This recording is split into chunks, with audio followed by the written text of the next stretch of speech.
This is chapter 2. Right now I'm just going to talk about when I first started getting vitiligo, which is a skin pigmentation disorder where, your skin is one tone, but you can have light areas. Your skin can turn a different color in different areas of your body. Kind of like what Michael Jackson had, but he turned himself that color because he didn't want his viewers to see him, have spots on his body or his face. And unfortunately, of course I probably don't have the money to do that, but I don't want to do that. I just be spotty in some of my areas, like around my mouth, my eyelids, my underarms. They have light spots, on them, but it's okay. It's me. God made me like this for a reason. But I just want to further elaborate on that because when I first started getting it, I was just so shocked. I had first started getting like a spot by my mouth, and I was living with my grandma, which is my step grandmother, and my granddaddy. And I had woke up for school, did my chores. Well, first, I had got dressed, and when I was in the bathroom, I was washing my face and brushing my teeth, but I kept washing my face because, when I washed it, that spot didn't come out my mouth. So I'm like, what the hell? If you look closer, you could still see it. It done got worse now because I done got, grown or whatever. But I had one little spot right here. And I said, what the hell is this on my face? And I'm just scrubbing and washing. I done tried everything because I'm like, damn, maybe some spit done stuck in my skin from me drooling overnight or something, And I was just like, after I scrubbed it for so long, it had kind of began to take a red effect. And so I left it alone because it wouldn't come off. So after I had went to do my chores, every time in the morning, like I said, either my granddad would look us over, make sure we was dressed appropriately, or my grandmother would. And I was at the age now where I was like 10 and a half, and I was going, I think I was like in elementary still, and we needed like $1 for our lunch. And I don't know, at that time, I thought my granddaddy was the richest person on earth because I barely got to see him or be around him. And just that little moment where I could just look at his face in the morning and ask him for that $1 for lunch made my day, you know what I mean? So every morning I would ask him for $1. And this morning I had asked him for $1, that morning that I had wiped my face. And he looked at my face and he gave me the $1. He's like, what's that on your face? Go upstairs and wash your face.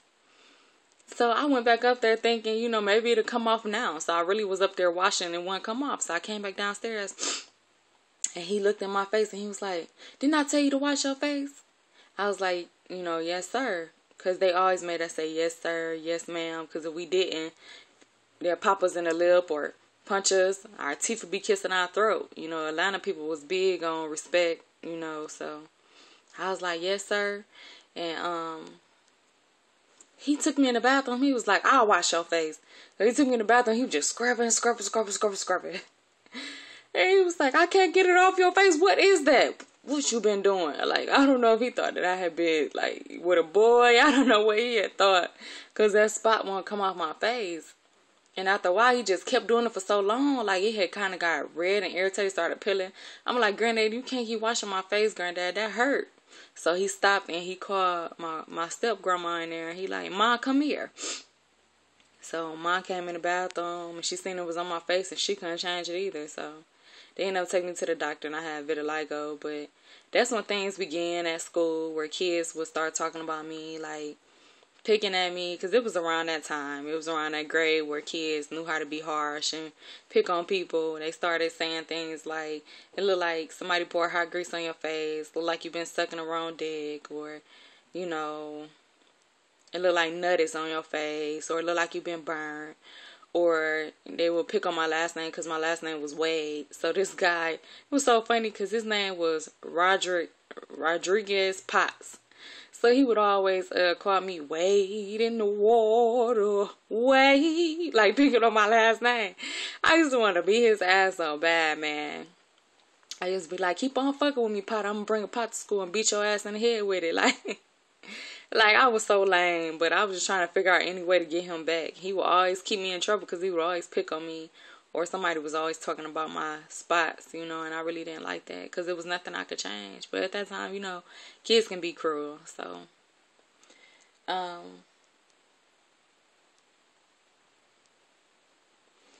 also want to talk about a few incidents. I have to write stuff down, like little quotations, so I won't forget to talk about anything. So I'm finna read something over on my page to make sure I'm talking about everything.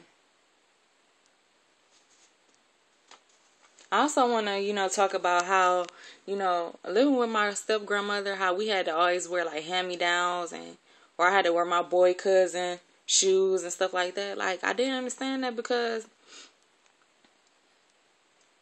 I know I'm grown now, so I understand there's a lot of bills. They had Mercedes Benz, they had two of them.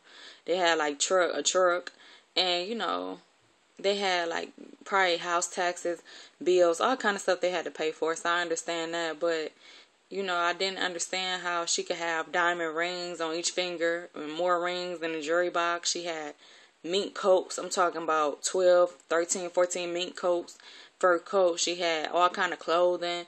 You know, like, and your kids, yeah, we was cool, but, I mean, you could buy us something nice sometime. You know, that had a little value to it, but maybe it's a smart way about it. I don't know. Maybe I'm just thinking one-sided and I can't see. After a while, I want to talk about how my girl cousins, they all had the same mom. So their mom started coming around, taking them to go visit places like Underground Atlanta, buying them candy. And one thing I can say I loved about their mom is even if they came and got them, I would feel sad because when my mom came around, she really didn't spend that much time with them. When their mom came around, she spent time with me, but even though I spent time with them and her, when they went places I went, I just always felt like I was an outcast because she wasn't my mother. You know, I could feel the difference. You know, it was a little bit more attention given to them, but I do appreciate the fact that, you know, she didn't leave me hanging. You know, she took them to Underground Atlanta. You know, if she ain't had no money, they was stealing candy. I was stealing candy. We was stealing candy from Underground Atlanta, you know, so. But the fact of the matter is, she did take me along. You know, she could have been like, damn, I got 3 kids. You're not my kid. I'm going to leave you where you at. But she didn't ever do that to me. You know, she would always say, you know, you want to come, you know, and I always went and kick it with them. I think that's something they didn't like a little bit, but they didn't always voice it because they like, you know, your mom come around. And she done came around 3 times. The first 2 times she took you out, did stuff with you, she didn't, you know, offer to take us. And so I think that bothered them a little bit.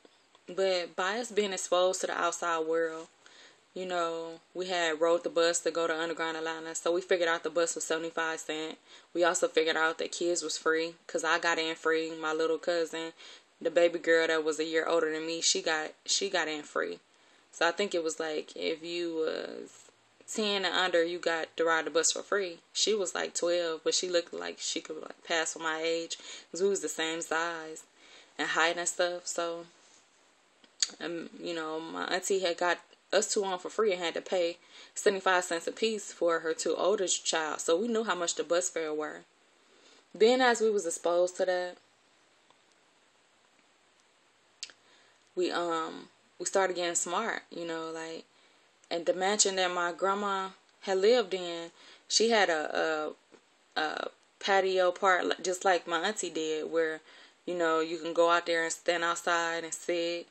Except for hers didn't have curtains around it, and underneath that patio was a porch, a cement porch also, where you can like store bikes or whatever you want to put on a porch or plants, whatever.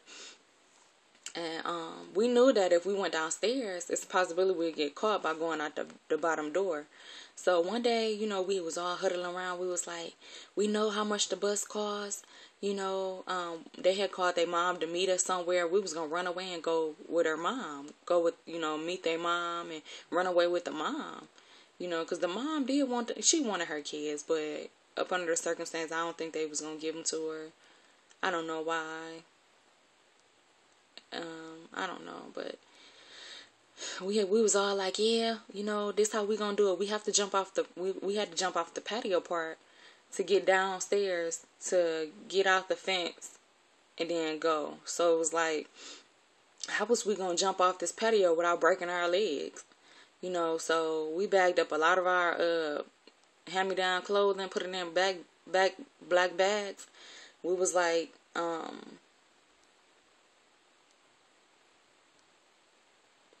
they only had $1.75, and that was gonna pay for the two oldest girls. But me and my cousin, the two younger ones, we was supposed to get on for free, but by then, we had grown in height. So they would have known that we weren't little, but our face looked really young. So we was thinking about, this was our plan. When we got on the bus, we was supposed to get on our cousin's back, up under their shirt, up under their jacket, and then, zip the jacket up and act like the jacket, like we were little kids, and they was like, like we were still little babies, like 6 or 5. And that was our plan. We was supposed to get on the bus free while being on their backs and in their jackets. We was going to play like we was little kids. Oh my God, it was a dumb idea now that I'm thinking about it. But so we started bagging up the clothing. We was like, at a certain time, we knew what time she went to bed. We knew what time she came to check on us and stuff like that. So we throwing the bags off the patio. My two oldest cousins, they done jumped down already. And me and my other youngest baby, we still left up there, and they down there. They like, come on, because we got to go get on the bus. Come on, jump down. And we looking at each other like, how the fuck they just do that? But we had so many bags of clothing, and when you jump down, it didn't hurt you. But it was like the level that you had to jump and fall from was scary to me and the baby cousin. So they up there yelling like, come on, not knowing that by them yelling, saying, come on, my granny done basically been hearing the whole ordeal. She done heard the bags falling, because we had to throw so many down for our cushion so we won't hurt ourselves. She done heard the bags falling. She done heard them saying, come on. And then the mansions had like little security lights around. And I think the security light had came on in the back, and we was just like, damn. She was basically at the bottom porch area. She was basically by the door, looking out the peephole at us, like the little blinds at us. We didn't even know it. So they still yelling. Me and my baby cousin, we done been on the top patio for a minute. You know what I mean? Because we still trying to figure out, do we really want to jump or not? Like, we not trying to kill ourselves. We little too. Our bones not really up there and established like theirs were. So we was thinking twice. Like, look, is this really the route to go? You know what I mean? So, they up there, and, we was up there, and out of nowhere, I hear my granny open the door. Like, what the hell are you guys doing out here this late? And what the fuck? And then she ended up questioning us, and my cousins ended up telling her the truth. And me and the baby cousin, we ran back in the bedroom like we ain't doing nothing. We hopped in the bed. So she knew, by them telling the truth though, she knew we all was in it. So we all ended up getting our ass whooped real bad for it. But after that incident had happened, my granny ended up having a stroke. I don't know if it was maybe we were stressing her out because we was bad, or maybe she just didn't know how to raise us or didn't understand. She always used to say we would act out because we wanted our parents, but really we would just act out because we was getting chastised for so much and we had to clean up every day. Sometimes we just wanted a break. We just wanted to live our life like kids, And if it came to the point where we wanted to run away, we really felt like we wasn't loved at home. You know what I mean? And as she had that stroke, kind of find out she had a couple more before that stroke. So, she had talked it over with her daughter. Her daughter had agreed to take 2 of us. So, yes, this was the split-up trial. 2 of us had to go up the hill and live with her daughter, and 2 had to stay down with Granny. So the 2 that stayed was the girl that was close to me and the girl that was close to her. So if I was 10 then, the 12 and the 13-year-old stayed with my granny, and me and the 14-year-old went up to her house, went up to the aunt's house. I call that auntie Zena. That's going to be her name, Zena. We went to Zena house, and we started living up there. And when we got to Zena house, Zena was very different. You know, she was a little different. She had rules. You know, like she made us do chores and stuff. But I must admit, it was nothing like how many chores we had with, you know, my step grandmother. You know, it wasn't like that. She really wasn't big on the whole religion ordeal, so we really didn't have to go to the mosque and listen to somebody talk, even though she talked a lot, but she didn't talk to us like how Granny did, you know. She gave us a little bit more leniency. Like, if we did our chores and didn't give her no problem, she let us go outside and play with chalk, and, you know, just with her, we got a chance to kind of experience being a child, you know. Pretty much, you know, not all the time, but it was more than what we had ever experienced. You know, she let us go outside and play with chalk, and we make waffles, and she didn't have that much money either, but she would take us thrift store hunting, but we would be able to buy little outfits and stuff that we liked it, you know, like, she tried, but she was a little crazy too on the low, kinda, like, for real. Like, I just think that she seen what her mom did to her, because Granny must have raised them the same way, you know, doing them the same way. So she kind of felt like she didn't want us to be that bad off. And I think she tried to change most of the ways she could by understanding that how she grew up, she didn't like it. So she probably wasn't trying to impose that on us. So, yeah, we still had chores and stuff like that. But, you know, it still seemed like we didn't ever get that much to eat. So we would always still steal food. By then, I was old enough to steal food, even though I didn't do it a lot. But when I did, I would get caught. You know what I mean? So, we started living up there. Then one day, I had Zena told me to go down to Granny house and go give Granny something, or go get some food from Granny or something. So I go down there and I go and get the food, and Granny let me know that she was come on in the house, come on in the room, because, you know, she let me know the door was open because she was chastising my two cousins that was living with her. I came in the front room, and of course she was sitting on the organ beating their heads with sticks, with drumsticks, beating their heads. So I'm looking like, you know, Granny, like, what they do? She like, they stole a can of sardines. You gonna beat these kids in the head because they stole a can of sardines? Come on now. Obviously they was hungry. Just ask them, like, well, why did y'all steal this food? Just give them a little bit more food. Like, you working these kids every day. They working that shit off. They growing kids. They gonna be hungry. We used to get little bitty ass proportions of food. Like, that ain't gonna feed us. You know, so she just kept beating them on the head with the drumsticks. I just looked in their eyes, and they raised their head, and I could see the pain in their head, and I could feel their pain. Like, I just wanted to cry for them, you know? Like, I just wanted to, like, just push her off of them, hit her, and take my cousins away, man. Like, why you keep hitting on them like that? Like, leave them alone. Like, damn, you know, don't you ever get tired of whooping them? Like, that stroke ain't affect you that much. That you gonna split us up, it ain't affect you that much. You still beating their ass terrible. Like, come on now. Like, a can of sardines? Like, come on now. That's crazy. You gonna beat them in the head for about 2 hours where they shit gonna be bleeding for a can of sardines? Really, though? Come on now. I just didn't understand that. So on my way back up the hill to Zena house, I was just crying for them, you know. I was crying like hell. Like, I could feel their pain. And then to know that me and the oldest cousin, we wasn't getting beat on like that. We was getting whoopings, but not that much. Because we wasn't doing that much. We was steal, but we was so good at stealing by then. She wouldn't really catch us all the time, you know. And when we would steal, you know, we'd get our ass beat. And we call her Zena because when she gave us a whooping, she whooped us and made these Xena noises. Like, if you ever seen that warrior princess Xena on TV, where that she is Xena, they call her Xena, and she just be whooping ass. She be whooping ass. Like, she was like a little warrior princess. It used to come on, I think, WGTE sometime. And we called her that because Xena, every time she made it, like she was finna fight, she would make a noise like, like, my auntie, when she would be whooping your ass, she'd make that noise. And when she made that noise, you know you was gonna get a whooping worse.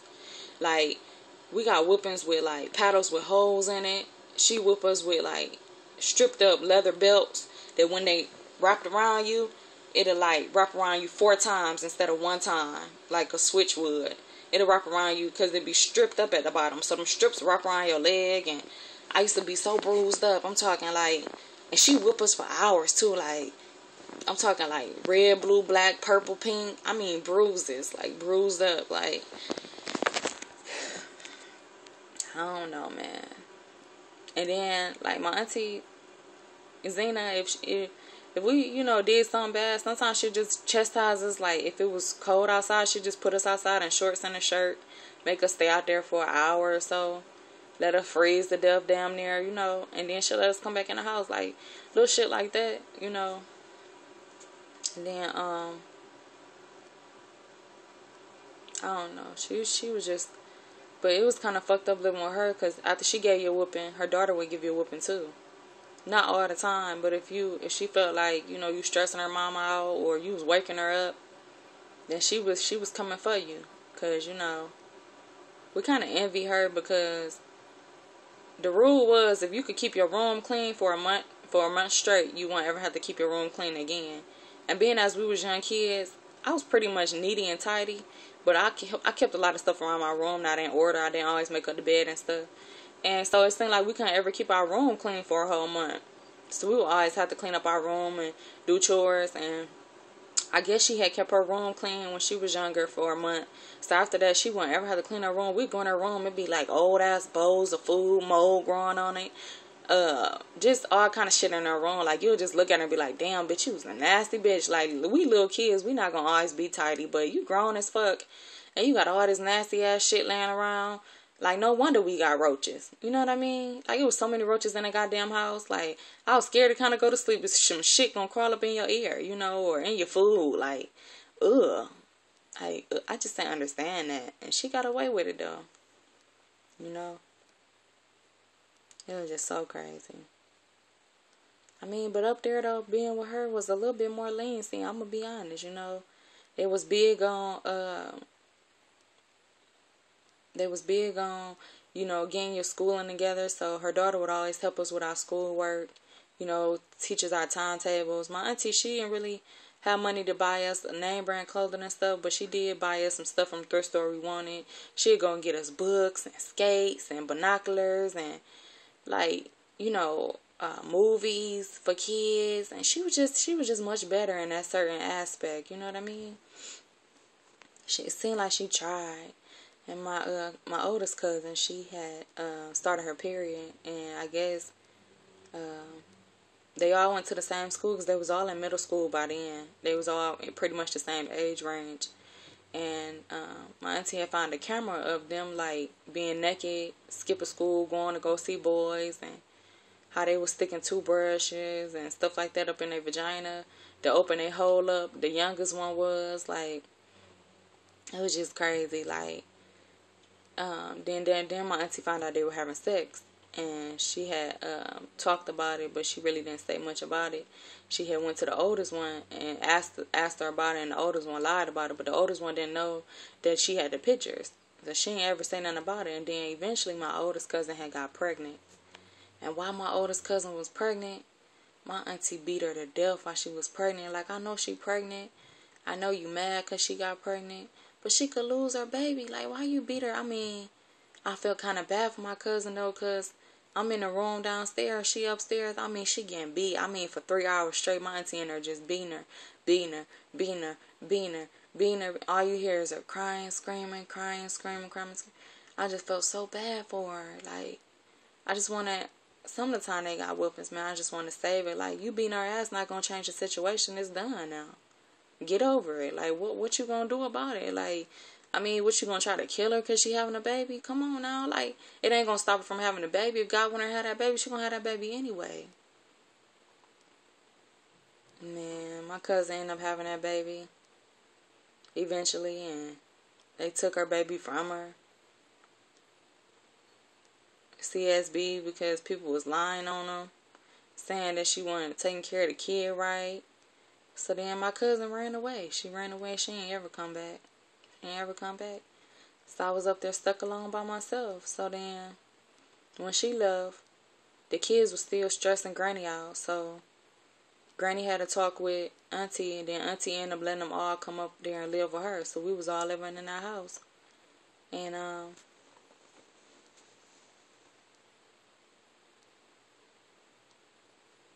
after a while, I don't know how, but they ended up finding the oldest girl that had that baby. She came back, but then the youngest one after that was older. It was two older ones and two younger ones.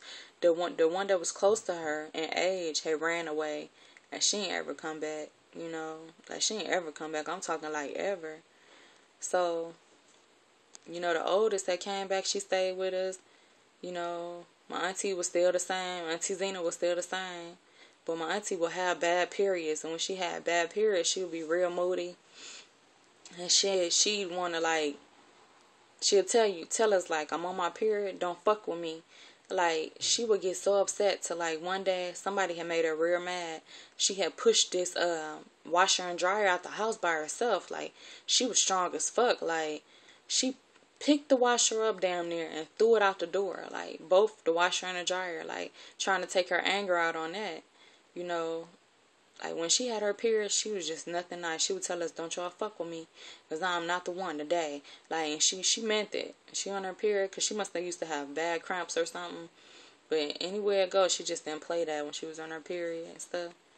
And, but like I said, we got more leniency. When the other cousins came up there, we would go outside and play when we didn't have to do our chores and stuff. And, you know, of course, the whoopings were still the same.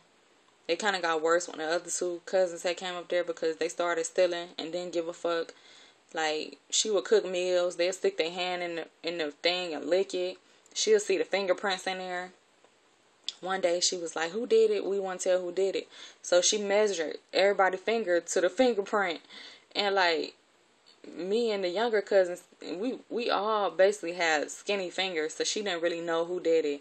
And we was getting whoopings. She kept calling us in the room. We would constantly get whoopings. And the way she would whoop us is, she would sit on the bed. She would lay you across her lap, take one of her legs, and put it over your legs. That way you would be laying horizontal on her legs with your back upright. I mean, you know, facing upwards. Basically, like you would be planking. Your body would be planking on her, but her leg would be over your legs to hold you down. And then where your back and lie at, her arm was right here. And that's how she whooped your ass. Like, and you couldn't move because she had you in that kind of, that hard, you know, compressed position. So, I remember I was just so tired of going to rotation getting ass whoopings. I just admitted that I did it. And when I did, I got like a whooping for a whole hour for telling the truth, which is really something I didn't do, but I just took the blame for it because I was tired of getting a whooping. I was like, I did it, I did it, just so we could stop getting whoopings because they weren't going to tell who did it. And man, that ass whooping was, I remember that ass whooping to this day, man. So,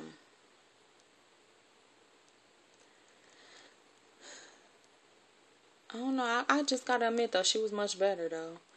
She was the type that would tell us that she loved us. She would at least always tell us, like, if you guys ever need a hug, I guess because Granny didn't ever give that to them. She would always say, if you guys need a hug, come give me a hug. You know, I'm always here to give you a hug. She would give us late night picnics, and, you know, we'd go to the park and just have picnics, and it'd be dark. She didn't allow us to listen to, you know, no kind of radio music.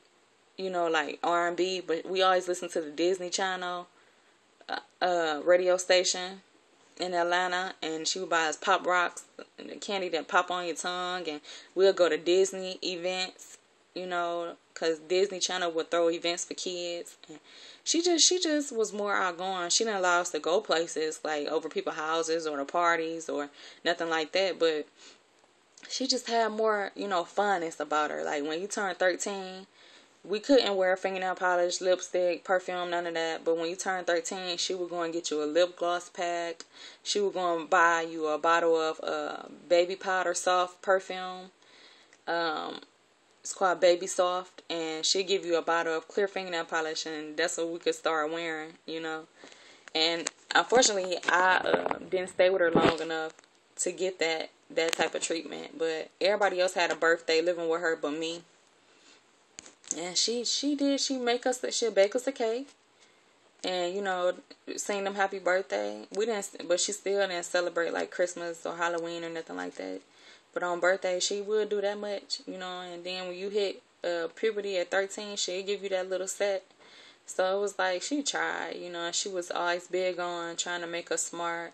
We go to the library. We had to do projects on schoolwork and stuff. So she was big on that. But like I said, the abuse was still there and the craziness kind of, because she made that Xena sound. You know, you were in for it, you know. But I can say she tried.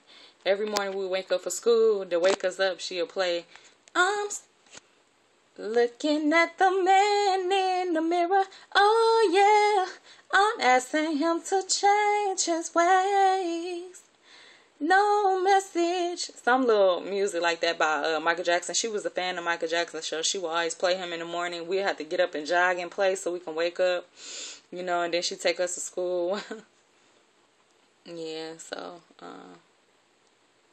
we had more fun with her. You know, eventually she started saving up her little money, and she would take us to trips. Like, one time she took us to, I think, what is that? She took us to New Orleans, to Kings Island. We had went to Nickelodeon Studios, and we had got on that show where you can get slimed, you know, and we had went to this water place, like this little beach, and I forget the name of this beach though, and we collected seashells and things of that sort, you know. She was just, we went a few places with her, like, that we wouldn't have ever been with Granny, you know. Eventually though, we kept getting a lot of whoopings because of things they were doing. So next thing you know, my older cousin, she ran away again. She ain't ever come back. So then it was only the two cousins left. It was me and the other youngest one, close to age with me. We were the only two left, you know. And then the boy cousin, he stayed with Granny. He would always go and be around Granny. He wouldn't really be around us no more unless Granny let him come out and play with us. And we was up the hill with Xena. So, you know, eventually, you know, the one that was close in age with me, she ran away, trying to follow her sisters, thinking maybe if, you know, she would run into them somehow. I think at the end of the day, we was just all tired of cleaning up. We was always tired of cleaning up and getting whooped on all the time, you know. And the whoopings we got were excruciating, so we was just tired of it, you know, like, just tired of getting our ass whooped. Like, we had been getting whooped for so long that we was just quite fed up with it. No matter if she did give us more leniency and do things with us, we were still just fed up with the whole process of getting a whooping anyway, you know. I was the only one left. And the boy cousin, I didn't ever see him. I was the only one left, so, you know, and I wouldn't be with her for long. Because then I started thinking in my head, what would it be like if I ran away? Would I be okay? And could I make it? And the thoughts just made me want to do it. You know, if you think about something for so long, you eventually want to live it out, want to do it, you know. And one day I was just like, man, F this. I'm finna give it a try. But I couldn't do it. I didn't do it because I just chickened out. I was the baby. I ain't know nothing about that. I was so young. I had to be only like 11, 10. I think 10 ending. I was close to being 11. I was like 3 months away from being 11. And one day my auntie was coming in my bedroom to pick me out, like a uniform to wear to school. And she looked in the uniform dresser, because then, you know, my friends were wearing like lip liner and things of that nature. So I had stole one of her lip liners, and I was trying to like use it to fit in school. Like, if I couldn't dress to fit in, I wanted to at least, you know, try to have something and I felt like I fit in, you know. So I was always getting picked on by wearing uniforms. So I was starting to get a little, you know, curviness to my body. So I would try to roll up my skirts to try to make me look better or fit in, you know, like, I don't know. So one day, you know, she had went in the dresser drawer and she had seen the lip liner, and she seen a can of Viennas that I had eaten, but I left the can in the drawer. And she said, did you steal this? Where the fuck did you get this from? And then I said I didn't steal it. She knew I stole it because who else would put it in a dresser jar? You know, I was the only one left. I couldn't blame it on none of my cousins because they weren't around no more. So she's like, I'm finna tear your ass up. I be telling y'all about stealing shit. I told y'all last about stealing shit, but we always stole food because it's like we could never get enough. We was starving. Like, no lie. Like, because they didn't eat pork and shit we did eat. It was such small proportion. It didn't stick with us, you know. And, man, she took me in that room, made me strip my clothes off. She made that Xena sound. Got that stripped up leather belt. Man, it was on and popping. I got a whooping for at least 2 hours. Her daughter, let me mind you, her daughter used to have a room in the back by the kitchen. But when my extra cousins had came to live, she had ended up moving in the basement.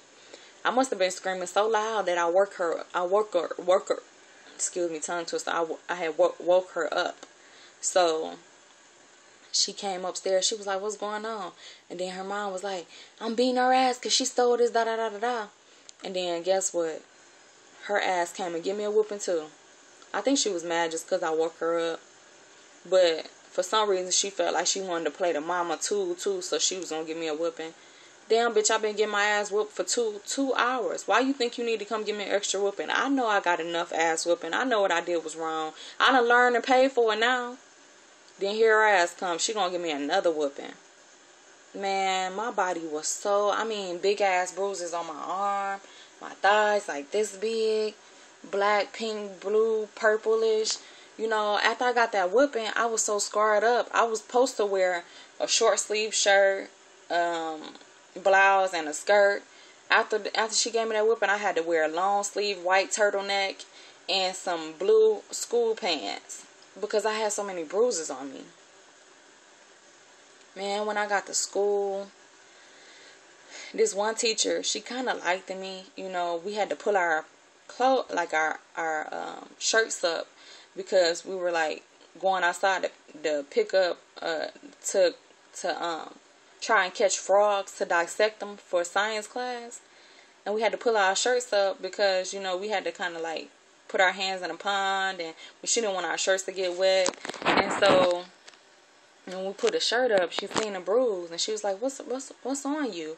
But I think a couple other times we had got whoopings, or when we were younger, we used to always go to the office and go to the principal and show her we got whoopings. But my granny would just come up there and be like, I'm whooping their ass because I run them. You know, either I'm going to whoop their ass or the white man going to whoop their ass. And if they do bad, yes, I'm going to chastise them. What the fuck y'all going to do about it? So, like, they won't ever do nothing about it. But I think they realized that we were kind of getting extremely abused to the point where we really shouldn't have got that abuse. So they was trying to eventually get enough information on them, you know, to call CSB and take us out the home. But they just didn't have enough at the time, because either we was too afraid to keep telling on her and we just chickened out and wouldn't go through with it, or they just didn't want to tell because they felt like that she was going to win in the end anyway, and then we would get a whooping anyway. So the teacher, I think she had seen some bruises on me before. She's like, what's wrong? Why is that on your body like that? Why? Who did this to you? I said I fell, and I kept going. But I seen the look in her eye like she knew I was lying. She knew I didn't fall, you know. And they had called CSB that day, and the lady had came out to the home, and she made me take my pants and my shirt off, and she took pictures of me and started a file with Children's Services, which was called DFACS down there, Department Family Association, something like that. It was called that in Atlanta. It's not called CSB like it is up here, which would be Children's Services Bureau. It's not the same. I live in Toledo, Ohio. I was in Atlanta then. And the lady took pictures, and by then the devil advocate had moved into the mansion apartment part at the bottom. Let's keep that in mind. We'll move on to that part for chapter 3. But right now, while I'm stuck in chapter 2, just let me not forget that I must mention this. When I was living with Xena, she would, like, when she came to pick us up from school, and the kids that were still in kindergarten or like elementary, we would be waiting for the kids to get out of middle school.